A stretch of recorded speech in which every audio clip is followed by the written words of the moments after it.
Hello friend, আজকের সাকিব খানের রাজকুমারের যে প্রথম পোস্টারটা এসছে সেই পোস্টার নিয়ে কথা বলবো।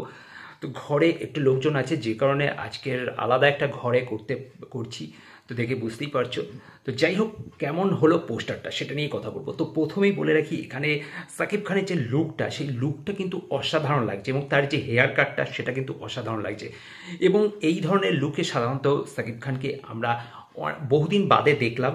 তার এখন লুক অনেক রকম চেঞ্জ হয়েছে।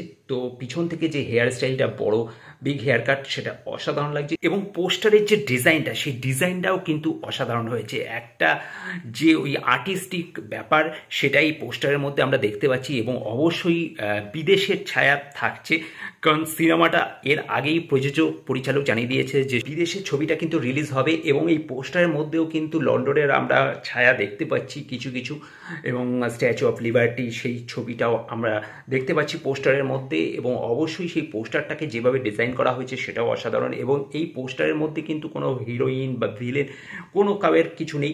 যেটা রয়েছে শুধুই পোস্টার জুড়ে সাকিব খান, এবং অবশ্যই তার ফেসটাকে বড় করে দেওয়া রয়েছে। তো অবশ্যই সেটা কিন্তু ভালো লাগছে। এবং যে মেঘের মতো যে ওয়াল পেন্টিংটা, যেটা জাতীয় যেভাবে পোস্টারটাকে ডিজাইন করা হয়েছে সেইটার মধ্যে পেন্ট করা, এবং ছবিটার ডিজাইনটাও, স্ট্রাকচারটাও কিন্তু সেইভাবেই হয়েছে। সুতরাং অবশ্যই সেই জিনিসটা একটা আলাদা অ্যাট্রাকশন তৈরি করবে, এবং আমার মনে হচ্ছে যে ছবিটা কিন্তু কিছু একটা হতে পারে।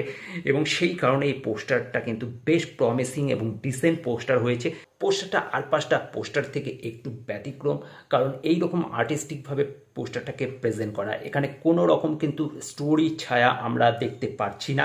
সেই কারণেই পোস্টারটা হয়তো মানুষের কাছে একটু বেশি একটা আলাদা অ্যাট্রাকশন তৈরি করবে, কারণ সিনেমার কনসেপ্ট সম্বন্ধে আমরা এই পোস্টার থেকে খুব একটা কিছু বেশি বুঝছি না। তো যাই হোক, পোস্টারটা বেশ ভালো হয়েছে। তোমাদের কেমন কী লেগেছে সেটা কমেন্ট করে জানতে ভুলবে না। আর হ্যাঁ, এই ছবির গান কিন্তু খুব শীঘ্রই আসতে চলেছে, সেটাও কিন্তু পরিচালক হিন্স একটা দিয়ে দিয়েছেন পোস্টারটা যখন সেখানে পোস্ট করা হয়েছে প্রোডাকশনের তরফ থেকে। এবং সে এটাও লিখেছেন যে গান কবে আসতে পারে, কাল না পরশু, অর্থাৎ কাল পরশুর মধ্যেই যে গান একটা আসবে সে বিষয়ে আর সন্দেহ নেই। সুতরাং বুঝতেই পারছো, এবার কিন্তু রাজকুমারের খেলা শুরু হয়ে যাবে পরপর এক এক করে।